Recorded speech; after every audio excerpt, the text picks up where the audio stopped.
Happening tonight in Universal City, the community's biggest holiday tradition is officially lighting up the season. Let there be light. The annual tree lighting and community celebration transformed the lawn around City Hall. The First Baptist Church Children's Choir performed Christmas carols, and students from Mary Lou's School of Dance also took the stage with a performance. Santa and his reindeer also stopped in for a visit, as you can see. The tradition has kicked off the holiday season in Universal City for more than a decade. And some hot chocolate Yes. there, which is nice. Meanwhile, at Texas A&M San Antonio, the Lights of Esperanza, a laser light show, was the highlight of this annual event on the university's main campus. This year marks 10 years for the celebration, which looks to light up the campus and the surrounding community. I love this winter weather that we're having. Feels so festive for events Right like on these. time. Yeah. Feels like December. As you said yesterday, the burr in December. Right? Taylor. Pour the hot cocoa. It is time. I also like hot apple cider. You guys fans? Yum, yes. So Not so good. He's a hot cocoa guy. Yeah. He is. Hot cocoa, yeah. Get the thermos. Go Christmas light looking. Is that what you call it? But either Yeah. way, I love doing that. Love doing that. And I'll tell you what, I love the KENS 5 family. Yes. These viewers are the best in the business, and once again, you have come through with relentless generosity. I call it the 10-minute telethon. You know, we do this Bills Elves phone bank every year, and it's within our 4, 5, and 6 p.m. newscasts.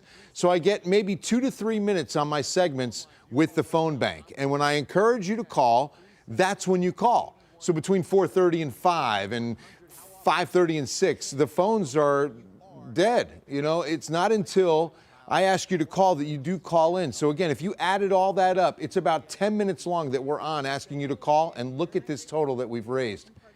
We're at $52,000 and counting. $52,000 raised in our 10-minute telethon. A huge part of it was the match from our good friends at RBFCU, matching every donation made, up to 15 grand today. So just phenomenal. And again, I say and counting mainly because we're not done yet. We're going to be counting some more in through tomorrow. So thank you, thank you, thank you. The children will be celebrating in a big way this holiday season. Yeah, those were the checks went out to our community beneficiaries from RBFCU out to SJRC of Texas, Agora Ministries, as well as Roy Moss Youth Alternatives. All right, so our quarry smokestacks are lit for the Christmas season. You see them turning green, they're turning red.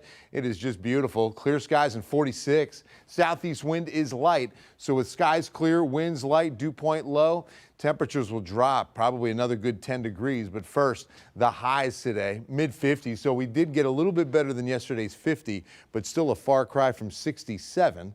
That's where we should be. Here's where we're going overnight. I think it's going to be close to a freeze. It would be light around Fredericksburg, Rock Springs 35, Bernie and Kerrville about 36, maybe 37 at Hondo.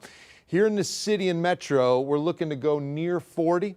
I think we could see 38 at Timberwood Park, maybe Randolph, St. Hedwig, Stinson all get 39, 41 Devine, 40 out at Seguin, 38 New Braunfels, but then a nicer warm up tomorrow, another 10 degrees. Tomorrow's going to be fabulous. Mid 60s, a few 70s to the south and west, and then here come the changes on Thursday.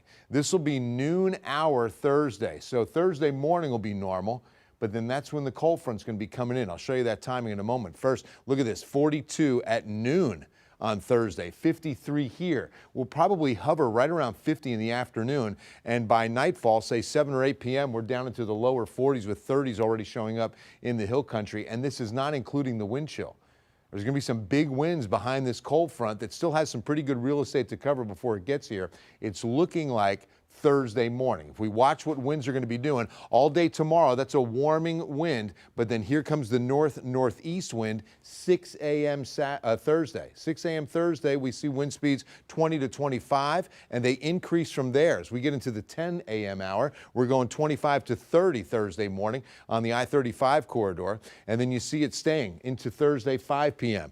20 plus. out of the north, we start seeing the winds relax by Thursday night. Now let's talk about rainfall. It's going to be quiet tomorrow, a little bit of a break in the clouds, but then here comes Thursday morning, 6 a.m. Looks like some heavy rain sets up out to the west. San Antonio getting some light sprinkles, but most of the rain looks to focus over the hill country. It's going to be light to moderate. No thunderstorms expected with this overrunning setup. It starts to thin out for Thursday evening. But if we look ahead to Friday night and into Saturday, another batch of Pacific moisture expected to move in, and then we clear out by about noon Saturday. So let's walk you through the 14-day forecast from San Fernando Cathedral. 65 tomorrow, but only 53 on Thursday. And this will be a windy 53 with a good 50% chance of the rain. And then on Friday, about a 30% chance of light showers and about a 20 to 30% chance into early Saturday. 55 the high Friday, only 53 Thursday. But then look at the difference over the weekend. Spectacular. We clear out to a sunny afternoon, 70 Saturday, 71 Sunday. Then another front brings us back down to the mid to upper 60s the week of the 8th. And then look at the second weekend, mid-December. So far, December weekends look to be 2 for 2.